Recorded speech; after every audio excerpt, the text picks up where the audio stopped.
Hello, and welcome to another episode of the Books of Some Substance podcast. This is David. On this episode, I'm joined by Aatif Rashid. Aatif is the author of the novel Portrait of Sebastian Khan, an honest and witty novel about the reckoning of a life at the end of college and beginning of adulthood. Aatif came onto the show to talk about one of his favorite books, Anthony Powell's A Dance to the Music of Time. A Dance to the Music of Time is a 12-volume novel sequence, but we are only discussing the first 3 books in the sequence. The first, A Question of Upbringing, the second, A Buyer's Market, and the third, The Acceptance World, collectively known as the first movement in this dance. One note, there was a minor technical difficulty during the recording of this episode, and my audio was recorded by a secondary microphone. The quality is not great, but thankfully I talk very little and let Aatif's passion for Powell do most of the heavy lifting. With that caveat out of the way, enjoy the episode. Yeah, so I think I can start by just saying how I kind of encountered Anthony Powell, who I've read online that he apparently pronounced it Anthony Powell. Yes, but I might just say well. Powell sometimes. Yeah. I might just say Powell sometimes, but I'll probably interchange that. I'll try to say Powell if I remember, but I feel like a British aristocrat saying Anthony Powell. It feels very it feels a little stuffy. Yeah. But yeah, so I mean that's a good question because on the one hand, I first encountered this book basically. I think I saw it on a list. I think it was maybe Modern Library's list of like top books of the 20th century, something like that. And I had seen a review of it or a description of it comparing him to Evelyn Waugh, and I really liked Brideshead Revisited. And this was probably when I was in college or right after college, and I really liked Brideshead Revisited, and I really liked Evelyn Waugh and that kind of mid 20th century British writer. I thought he was very funny, and so I had heard that Anthony Powell was similar to Evelyn Waugh, like a kind of comic British writer of the 20th century, but with a little bit more gravity, a little bit less of the satire, or a little bit more subtle satire. So that's when I sort of encountered it. And my pitch to someone who, is considering whether to read this, because obviously it's a long book series, right? There's divided in several different ways, right? There's, the way it was published originally was in 12 separate short books.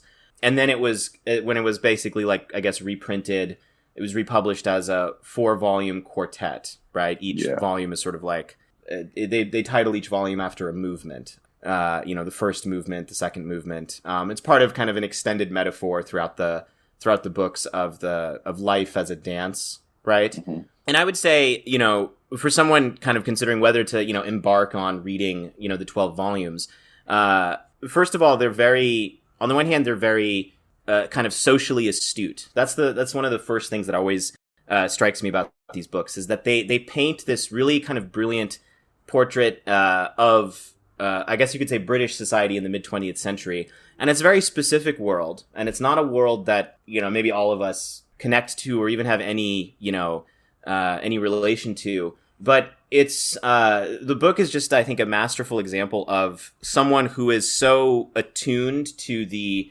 social circumstances of the world they grew up in and lived in. And, I think if a novel at its best is representing the world in some way and representing the kind of subtleties of human relationships within the world, I think this book does a really remarkable job of that.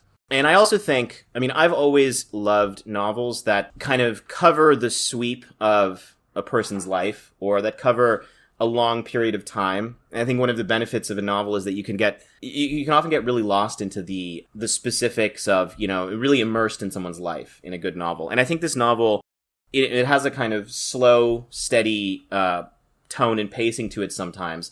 And then by the time you get, through the first movement or halfway through the series, you realize, wow, I've just witnessed kind of 20 years in this character's life without even really being aware that so much time is passing. And then by the end, of course, the last book in the series ends when our protagonist, Nick Jenkins, is kind of in late middle age. I don't know if he's quite 60 yet, but somewhere near 60. And it's set in the 1960s. And so he's, basically we're reading someone who witnesses kind of this really period of profound social change from around the 1910s to the 1960s.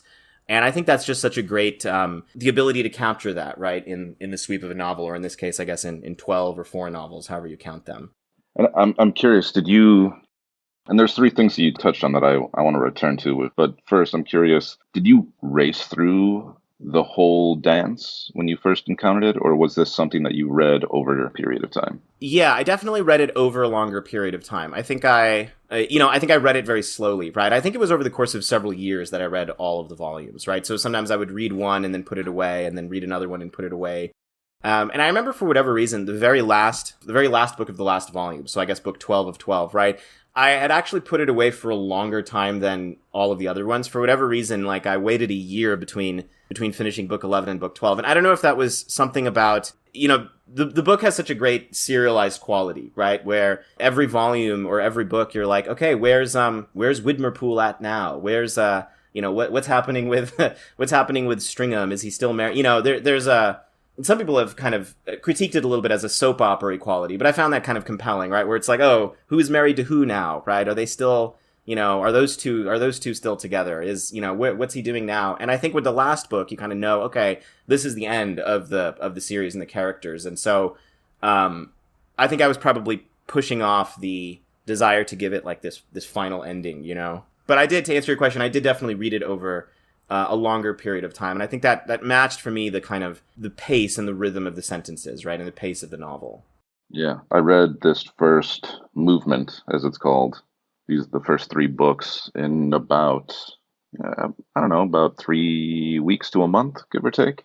And I was just curious what it would be like to space it out, because each book, I think spacing it out would be fine, because the characters that do recur, usually the narrator, Jenkins, kind of calls back to things and retells things in like a short, simple way, where if you forgot a scene because there are an insane number of characters introduced throughout, throughout, especially I think the second book of Buyer's Market, where they're just moving through all these different parties and all these different people. Yeah, I think it was kind of spaced out in its publication process as well. So I think it kind of fits what you're mentioning there. Yeah. So 3 things that you mentioned that I want to get to. The first one, you talked about how this book really captures the subtlety of human interaction. I think that is where the novel succeeds tremendously, because going into it, I was expecting something more, I guess, mostly because I read a little bit about it in preparation for this. So I just kind of glanced at some introductions and to kind of get a feel for the book. And I had this expectation that it was going to be far more autobiographical, far more confessional, far more getting into the interior monologue of a single character throughout this life. But the narrator, which sort of serves as the stand-in for Powell, he's very removed. Even though you are sort of following his life, he's this just observer, and he captures all of these interactions so well that it really is about all of these little subtle interactions, subtle communications, subtle human relationships. It's really quite something, and it takes time to build, because I was expecting something not as classic is maybe the word I would describe it. That's a good word, yeah. When we think of like a term like, oh, it's a autobiographical novel, which is sometimes how it's classified, right? Or sometimes how it's described, right?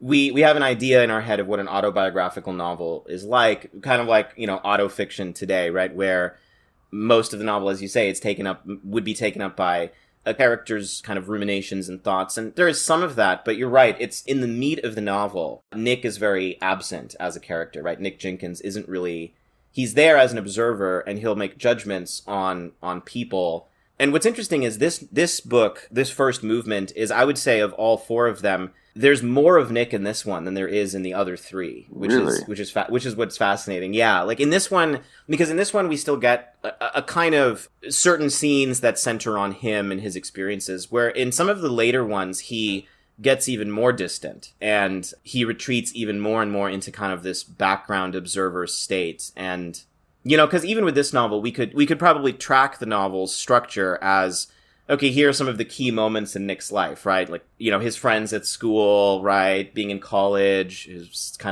his first sexual experience, right? The first time he's in love with someone. These kind of pivotal moments in a person's life, they're present in the novel, even if they're not always the full focus of the novel, right? Yeah. But yeah, it's a great observation about the absence of Nick, right? The fact that he is, as a narrator, he's an observer. And he's able to, at least my first impression, sadly, have to admit, was a bit of boredom or tedium. Mm-hmm. At some of the book. It just seemed like such an odd selection of things to focus on. It almost seems rather banal. But the more I read, the more I was wrapped in how the characters interacted with one another and the subtleties of those interactions. The dialogue just seems so sharp.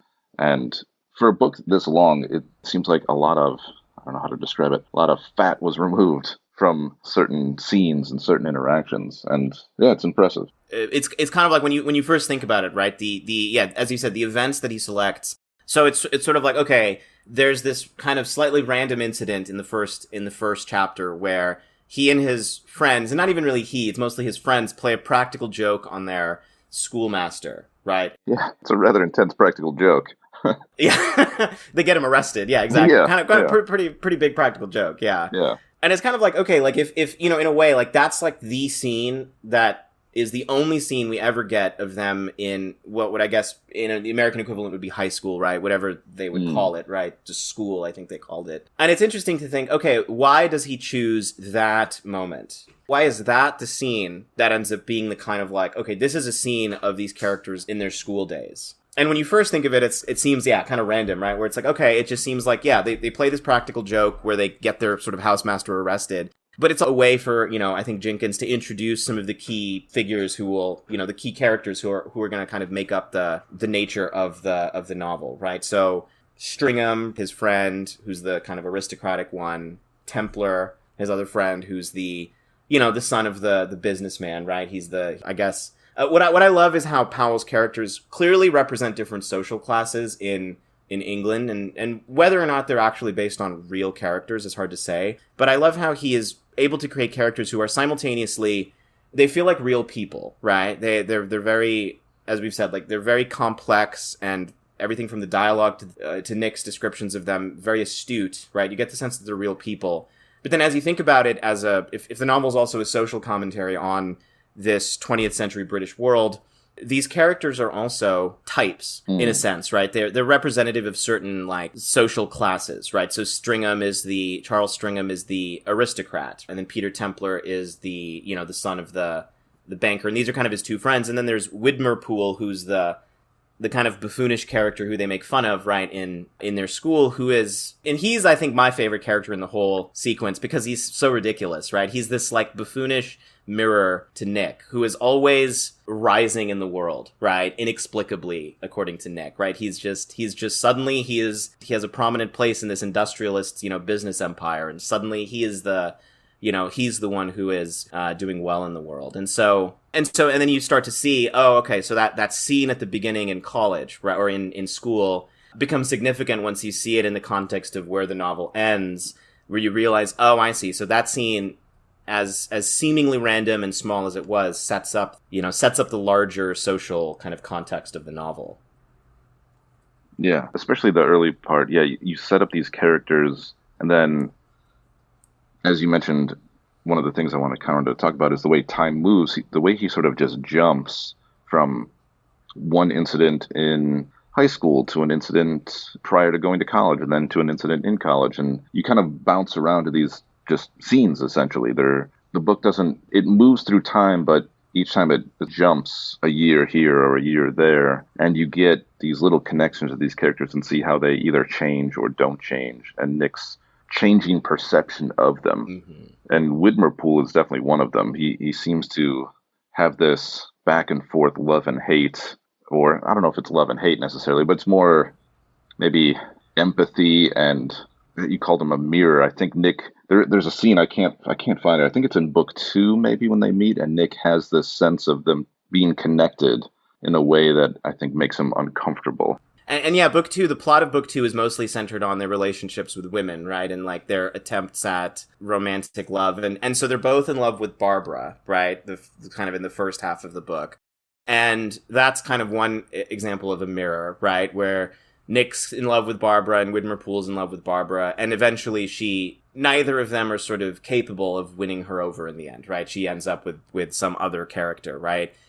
And then they both also seem to have this entanglement with the other prominent woman character in that second book, Gypsy Jones, right? The kind of the left-wing Powell. One thing we have to say about Powell is he you can tell his politics don't always match with my own, right? He is definitely very conservative, right, and stuffy, and so.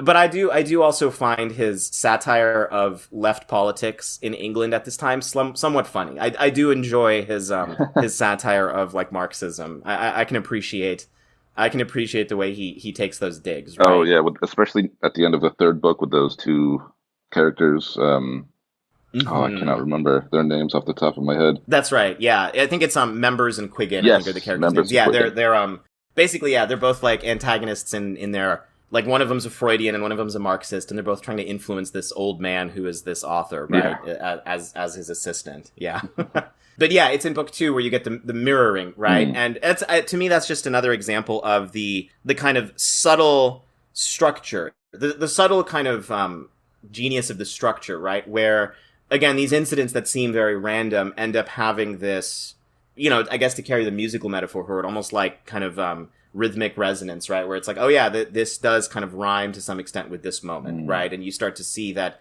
when Nick does eventually sleep with Gypsy Jones, right? And he's and then you learn that Widmerpool also had some sort of sexual entanglement with Gypsy Jones that and you start to see the correspondences. And I think there's that particular moment, and I can't find it either, but where he does compare them. Right, directly. Yeah. Compare himself to Widmerpool. Yeah, he even refers to him as starting to regard him, or he's like, I regard him this particular kind of character, but not necessarily a symbolic one, which immediately, sets off alarm bells that he will most likely become this sort of symbolic figure, at least to the reader. Mm-hmm. And he certainly seems to act as one, as sort of this, I don't know how to describe him. And I think Nick actually describes him as one motivated by will, who's just... Mm-hmm. He uses the word will a lot associated with Widmerpool. Just this character just kind of, who is somewhat seen as ridiculous by most people around him, and yet there is a sense of respect for which you see, especially at school, at the way he is constantly pursuing physical goals in sport and not failing, but never fully succeeding, but also never giving up. Mm-hmm. There is something admirable about Widmerpool's stubbornness to just keep pushing through in life. Yeah, and his we learn about his backstory, right? I think in book 2, where, and again, I think this is the humor of Powell, right? Where Widmerpool's parents were like manure salesmen, right? So he literally sells shit, right? He's a manure salesman, and I think that's also part of Powell's joke about the. Like if all these characters are different social types, I think Widmerpool is this kind of, the rising bourgeoisie, right? The rising kind of meritocratic middle classes who through will and, stubbornness will be kind of the new masters of Britain, but also implicitly of the world as well, right? And in later books, Widmerpool just continues to rise just meteorically through British society. The book 3 is all about World War II, right? And it's interesting. It's not your typical World War II novel, right? It's more about the administrative behind the scenes, a lot of the administrative behind the scenes work that various characters do.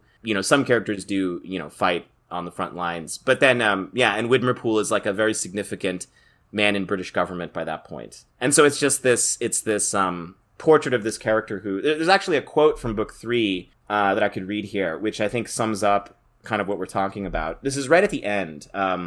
So the scene is basically that Stringham, right, the kind of aristocratic friend who we're introduced to right at the beginning. And again, this is again the genius of the structure, right? The novel opens with them in Stringham's room in college, and they're all in this character Stringham's room, and he's the kind of you can tell Nick is like. He's the kind of friend you have in high school. Sorry, he's the friend you have in school who you look up to. The one who is kind of glamorous and great and charismatic, and you kind of look up to him. And you get the sense that Nick's relationship to Stringham at the beginning is one of admiration. Yeah, he might even be mentioned early on as a person that people are expecting great things to come from him.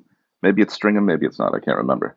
I think it might be Stringham. Yeah, that does sound like him, right? It's because he's, of a high aristocratic family. And then the novel, this particular quartet ends in Stringham's room as well, where Stringham is, wasted, right, from this school dinner, and they have to carry him back into his room. And he wants to go back out and, drink more, and Widmerpool holds him down to convince him to stay, right? And the section that I think kind of sums up, Powell's approach to Widmerpool is, this is kind of towards the end where he says, "Great pity for a man to drink like that," said Widmerpool.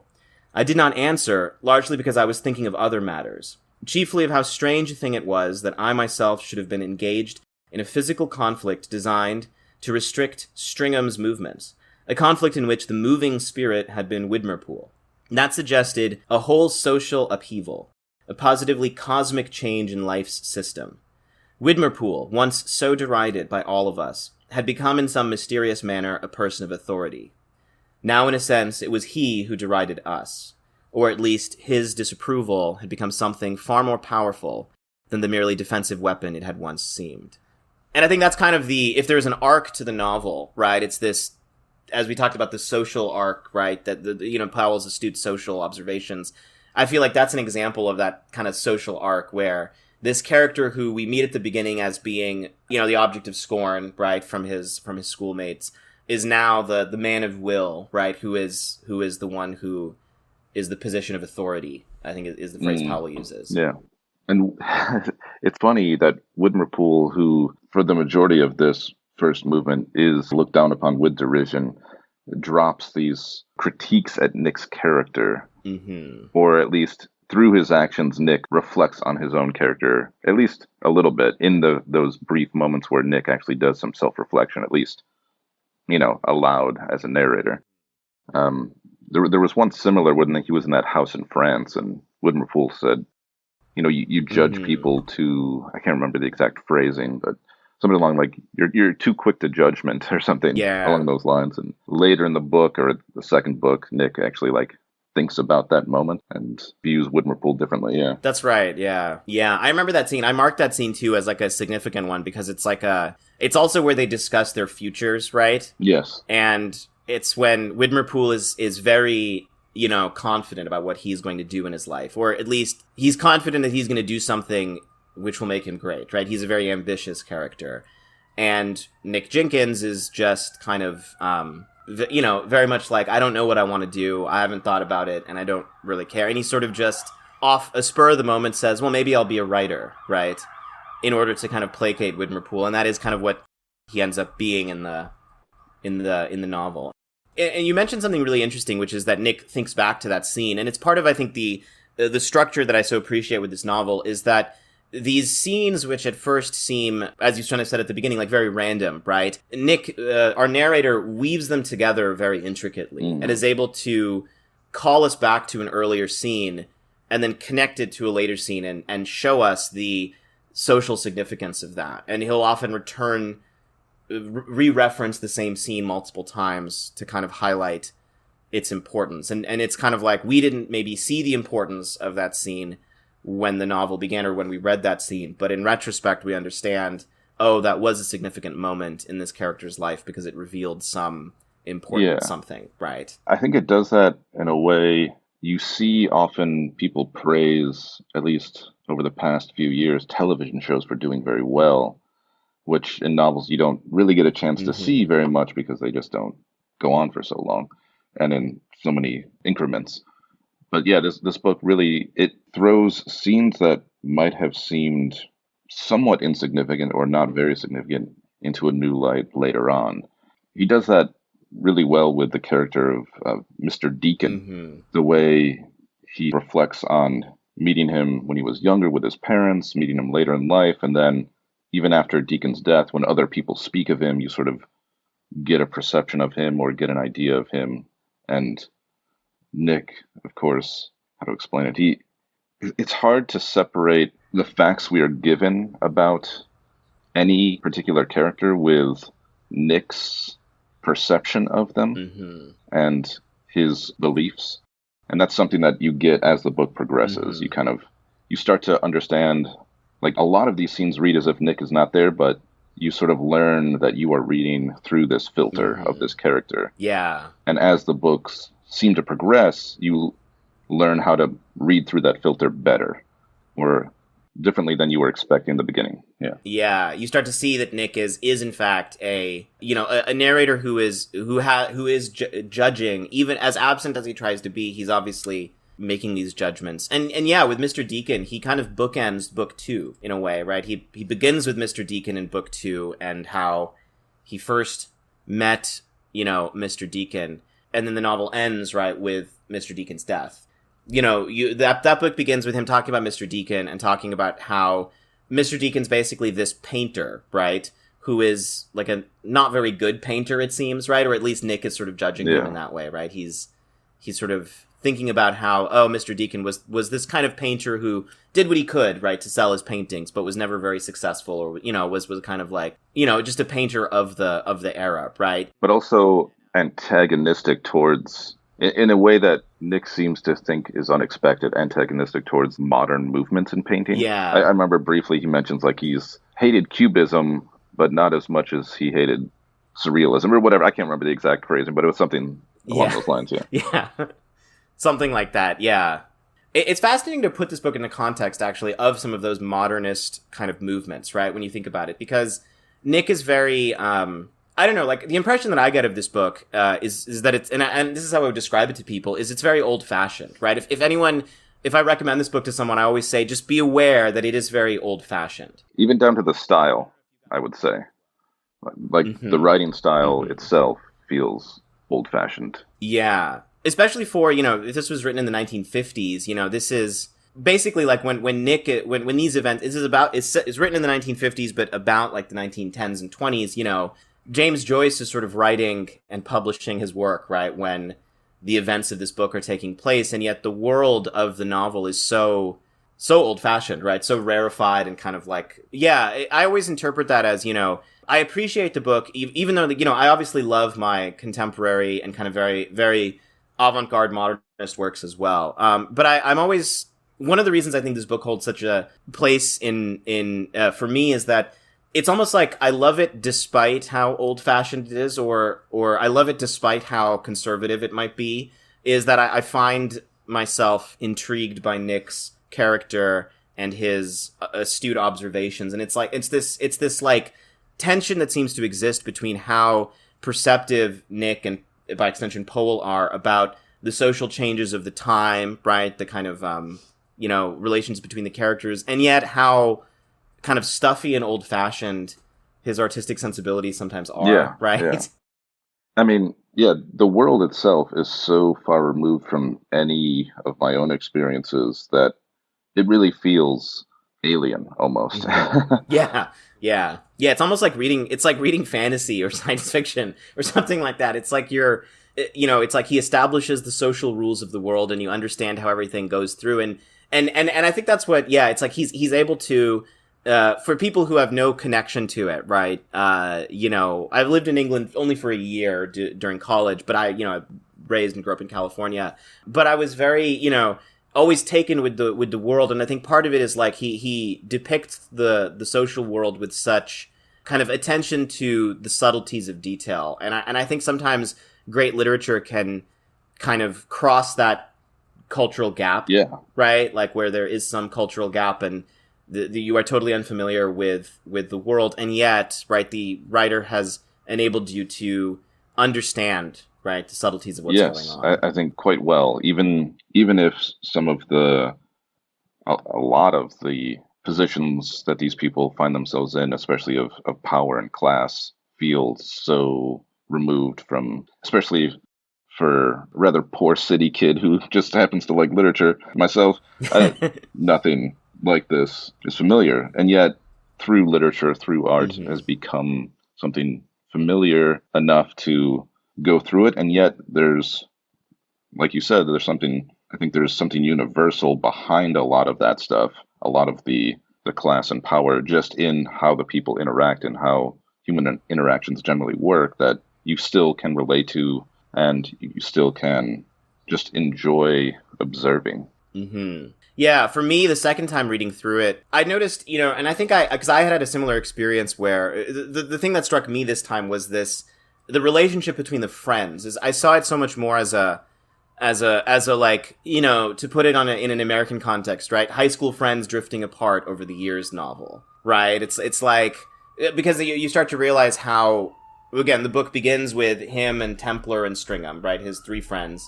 And then it ends with them at a school reunion dinner, basically. Yeah. Right? The first movement bookends really well. Mm-hmm. Yeah. And I was thinking about, recently I went to a friend's wedding, right? A high school friend's wedding, and I hadn't seen him in a long time, in many years. And I was thinking actually about Powell, because I realized that, how astute he is. And I think as I get older, I will come to understand and appreciate this novel even more, because I'll realize how astute he is in kind of understanding the way human relationships change over time.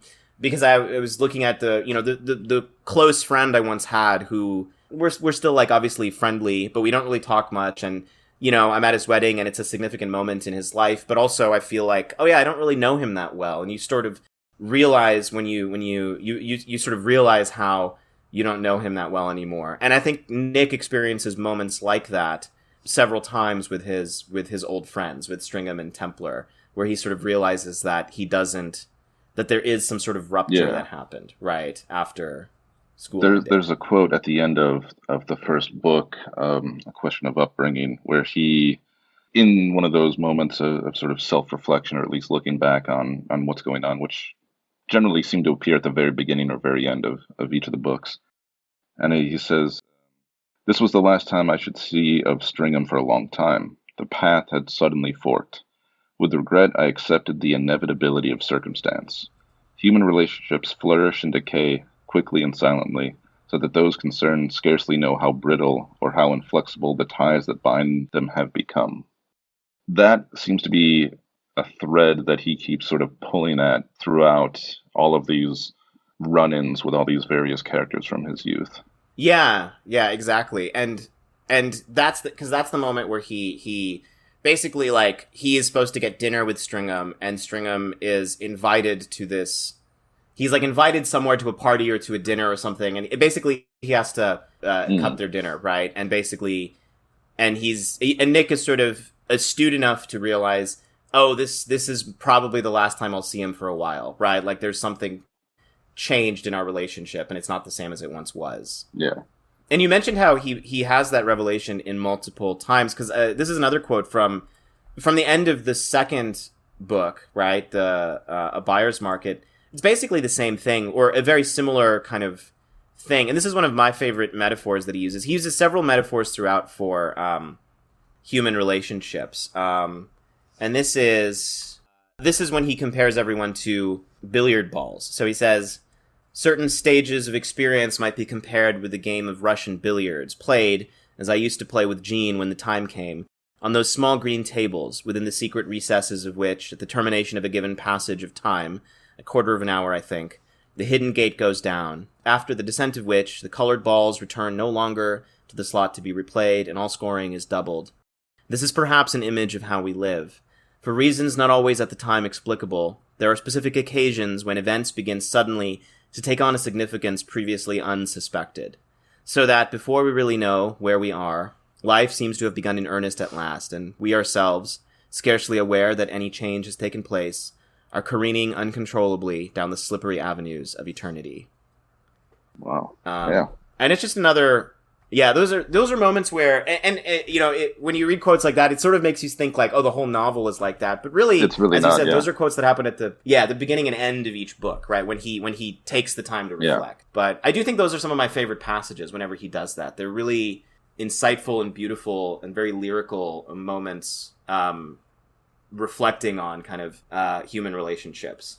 The majority of the book is just observing these interactions between these people. It's these scenes, a lot of dialogue, a lot of setting up and describing who's where and what's sort of happening, but it's a lot of dialogue and a lot of interaction. Yeah. The second book is a great example of that, right? I know you mentioned that the second book has so many characters because he he goes to like 2 parties in a row, right? Back to back. Yeah. The first 2 chapters are just, I didn't even realize it when I first read it, but I saw it now that the first 2 chapters they literally happen on the same night. So like half the book is set on one night, basically. Right? Like half the middle book is just one night, 2 parties that he attends, and like the 20 characters who he meets over those 2 parties. So pivoting a bit, I think early on in the book, I noticed, especially the way that the book starts, by looking at this painting, I very clearly saw a connection between that and your novel, which is somewhat structured behind, if I remember correctly, around a particular painting. Mm-hmm. Yeah. I'm curious, what other, I don't know if that was influenced at all by this, or if that's just an unrelated but connected thread there. But what about this work, if any of it, influences your own writing? Yeah, I think the painting thing, I'm trying to remember now if I had sort of already decided to use, I think I'd probably already decided to use, when I was working on that novel, already decided to use art history as a kind of model for structuring my novel. Basically, my novel, Portrait of Sebastian Khan, has every chapter is devoted to its own painting and titled after a painting, but then the novel opens with a painting that our main character sees, and I think I was probably working on that, or I had just started working on that right when I started reading this, and I think I probably was unconsciously maybe influenced to, in that way, and I think that's part of the, people are so complicated, right? And on the one hand, I consider myself, left-wing in my politics, and I appreciate the avant-garde, and any kind of novels that push the envelope in some ways. But I also really do appreciate, and especially when I was younger, I really loved older art. I was very much a like pre-modern kind of 19th century and before art, and in that sense, I think I shared those sensibilities with Nick Jenkins a little bit, right? And so this book opens with him basically comparing this group of men working and kind of, he sees this group of men working and kind of, warming their hands by a fire in London. And then he thinks of a painting by Nicolas Poussin called A Dance to the Music of Time, which is obviously where the title comes from as well. And that just basically becomes the kind of like, almost like motif, right? That he returns to throughout the novel, right? This idea of the dance. And so, yeah, I think in terms of what influenced me, I think I loved the ability to kind of like close read art like that and map it onto life. I think that was something that definitely influenced my work. And then I think in sort of a broader sense, right? Because my novel itself is not that similar, I'd say, like tonally, right? It's not that similar tonally to this one, not really, right? But there's an earlier Powell novel that I read called Afternoon Men, which is his first novel, right? It's Powell's debut. And that one's written in the 1930s. And I think it's a lot of scholars who've kind of written about that have said you can see the clear influence of Hemingway, right, on Powell, especially in comparison to A Dance to the Music of Time, which is his most, Dance to the Music of Time is his, I think, magnum opus, right? This is his big novel that made him famous, and that was well received and widely regarded in kind of the world, and has kind of now become a modern classic, right? Whereas I think his early work was, I enjoyed his early novel. It's a lot more acerbic in its tone. Okay. So in that sense, it matches maybe my tone a little bit more. It has the kind of the more bitter melancholy of like a really young writer, if that makes sense. Yeah, no, it does. And Powell's also, his first novel, it's mostly just young people drinking a lot and partying a lot, and then kind of just being lazy and dissolute. Okay. And so that kind of matches my novel a little bit more. Whereas I think this later one, he's a lot more ruminative and reflective. But you can see the kind of earlier Powell within this, right? The party scenes, right? The way he's able to just, his interest in social interactions that happen at parties, right? And I think I probably appreciated how Powell wrote party scenes, right, unconsciously, and really kind of gleaned that. Yeah, I remember at least 2 party scenes that from your novel. One during, I think, one of the Model UN get-togethers, and then one, I think, maybe at somebody's apartment. Might have been Sebastian's apartment near the end. But yeah, cool. And then I think in terms of other connections, right, I'm trying to think. So in terms of the writing style, right, we can talk a little bit about the style, because I'd say my writing style, I feel like, as a young writer, you're always changing your style, you're figuring out, you're finding your voice. And I think when I wrote Sebastian Khan, I do remember even if my style is not very similar to Powell's, I remember I really appreciated Powell's abilities with language. You can tell that he is someone who knows kind of sentence rhythm and the sound of sentences and the structure of sentences. And, he will have these long, complex sentences, right? That are very kind of intricately structured and woven together. And I think, my novel, Portrait of Sebastian Khan, the sentences aren't exactly like Powell's, right? I'd say they're a little looser in their flow, but I appreciated the kind of lengthy sentences, right? And the way he's just able to take you on this journey within a single sentence. And yet still remain incredibly controlled but he's very in control of syntax and grammar he doesn't abandon those to be, I guess, experimental, or like even when he is going into these long sentences, it is a very controlled thing. And I think that's why it does sort of feel a bit old-fashioned in that regard as well. Yeah, exactly. I liked I think the control is a great image. I noticed something similar. I remember when I was reading, this is a totally different novel, but I was reading Philip Roth's Plot Against America. And, Philip Roth's early work is very different stylistically, right? And I was struck by how, this is an older Philip Roth who's writing in a style that's much more, it had a similar, like, long sentences, but very controlled and balanced, with kind of the perfect balance between, like, the subordinate clause and the main, like, he would do it very well. And that's a totally different style for Philip Roth than something like Portnoy's Complaint, where he's just, wild and out there and letting his, like, free associative thought, not free associative, but, just this, like, voice-driven, cry of anguish, right? It's a totally different style. And I wondered if it maybe has something to do with a kind of maturity of style or an older style, right?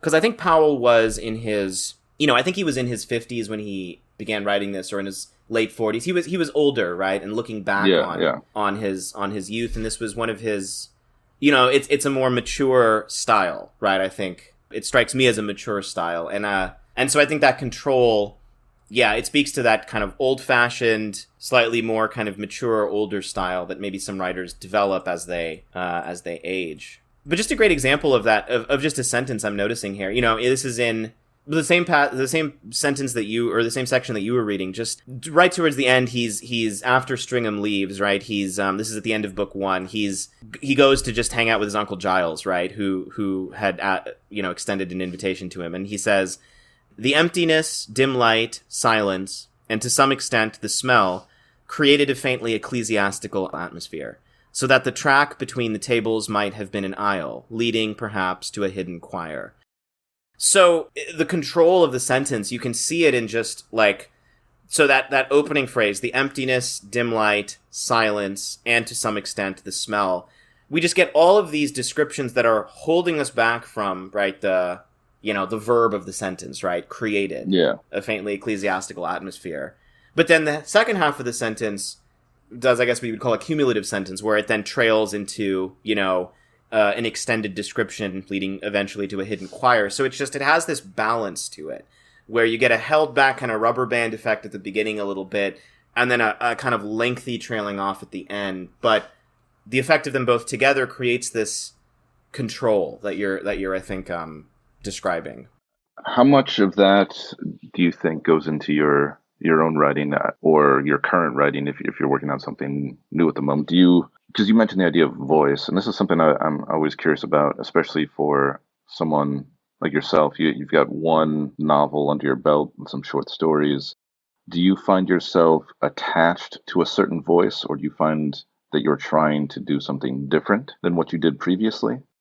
Yeah, I definitely feel like I'm trying to do something different than I did previously, or at least slightly different. I think when I was first writing, it's almost like you have this early period as a writer, right? And maybe you know this as well, right? Where you're finding out what's the voice that you're finding your voice for your first novel, and then you find it, right? And it works for that first novel really well, right? And it everything kind of comes together, and you're like, oh yeah, that's the voice for this novel, right?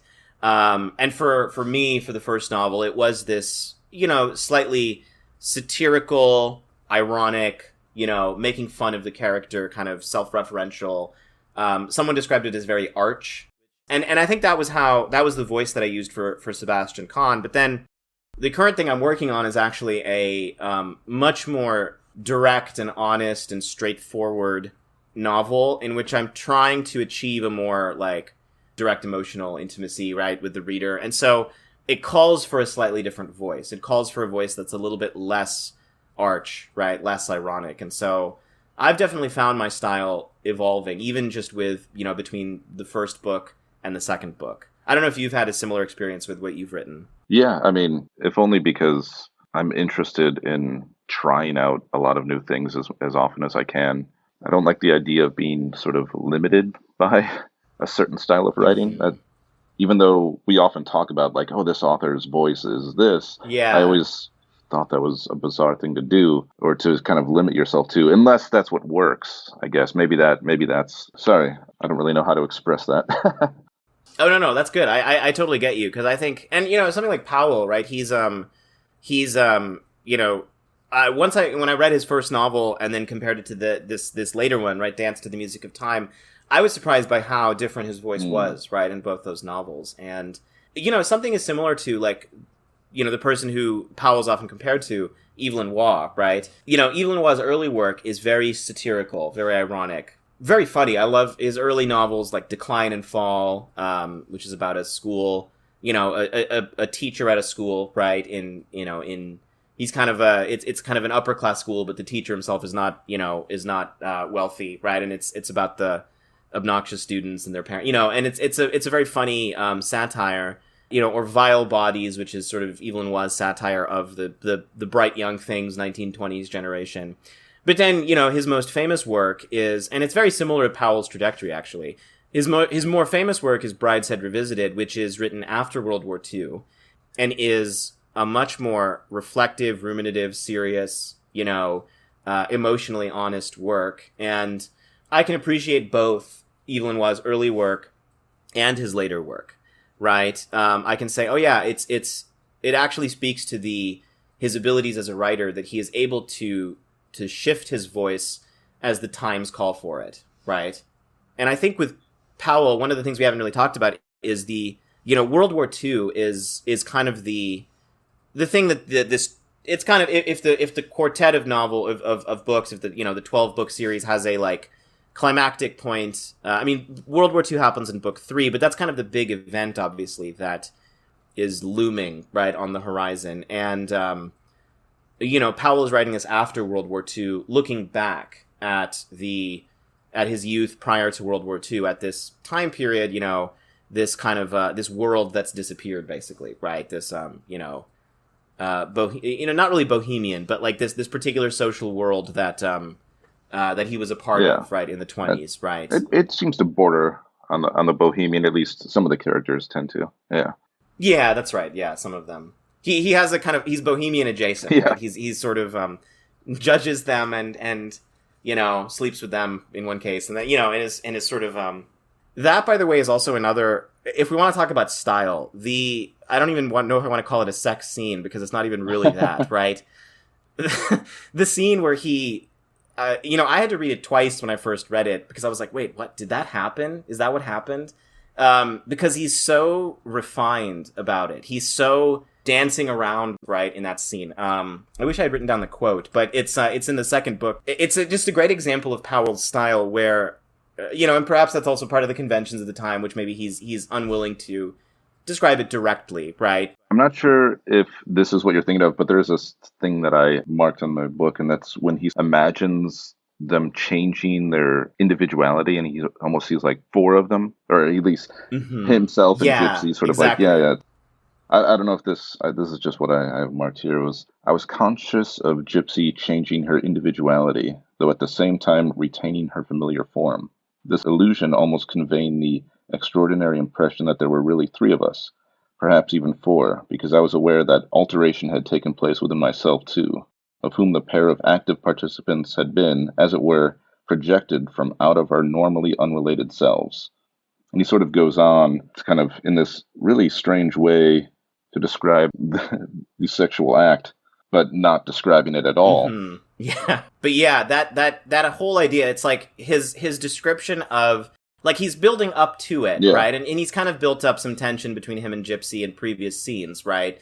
You know, she like sits on the couch next to him at one point, and they kind of flirt a little bit. But then in this particular scene, she's kind of dressed in a bodysuit of some kind for a costume party where she's going as Eve. So there's obviously some suggestions there, and also it's a kind of slightly sexually suggestive kind of circumstance, and they're alone in where she's living, and he's often kind of associated her with sex, and then that description of what actually happens, he refers to themselves as the active participants in that quote, Yeah. right? He's And then, just after everything happens, Gypsy, for her part, appeared far less impressed than myself by consciousness of anything, even relatively momentous, having occurred.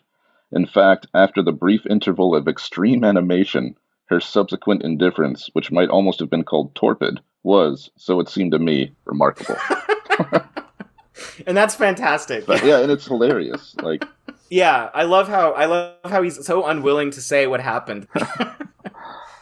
But it's also, yeah, the dry British humor there of like, oh, she seemed like she didn't enjoy it very much, right? It's basically, you know, the humor of, and obviously she's kind of described as someone who's much more sexually experienced than him, and is not really, you know, yeah, is sort of had many lovers, and you know, and so it's so fascinating though that like that's a kind of key moment in the novel where, you know, essentially it's his first sexual experience, and he describes, it's such a weird thing, right? Where he's like, there are four of us, right? It's almost as if he removes himself from the act so he can observe it. It's like he's unwilling to even be an active participant in his own life, you know? He's yes. always has to observe from a distance.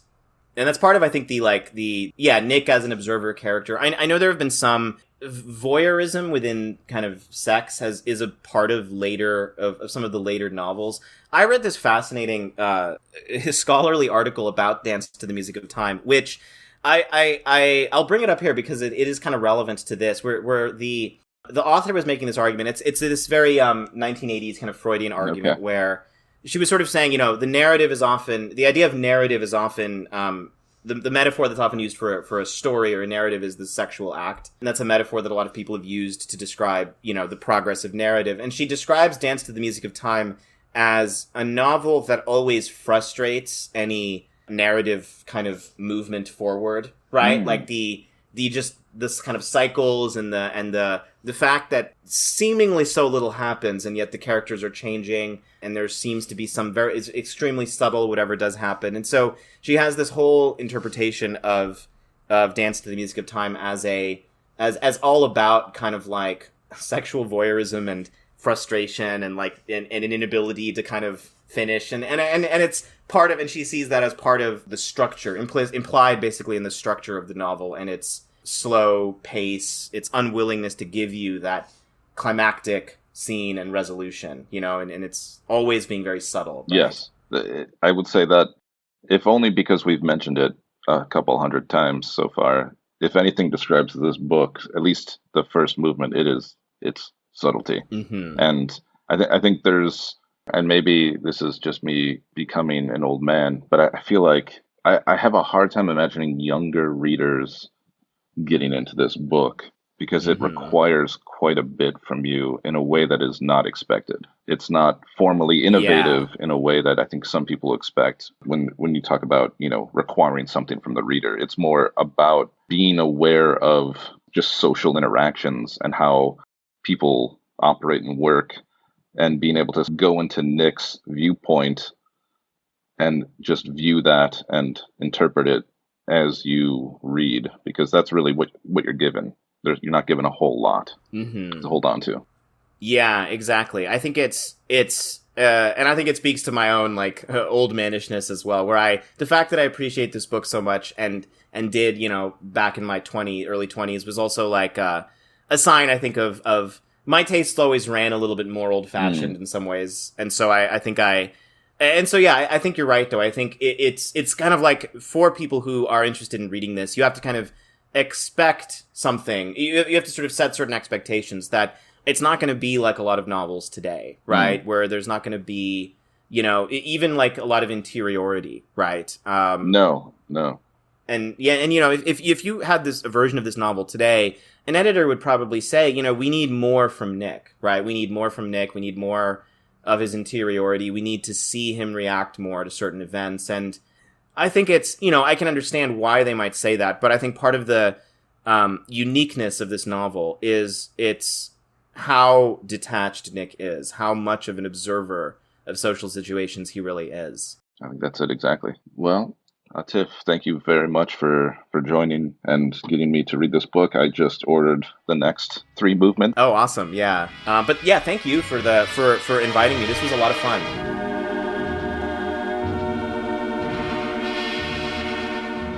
Thank you for listening. As I mentioned at the beginning of the episode, Aatif is the author of a really good first novel, Portrait of Sebastian Khan. It was published in 2019 by the indie press 713 Books. Check it out if you can.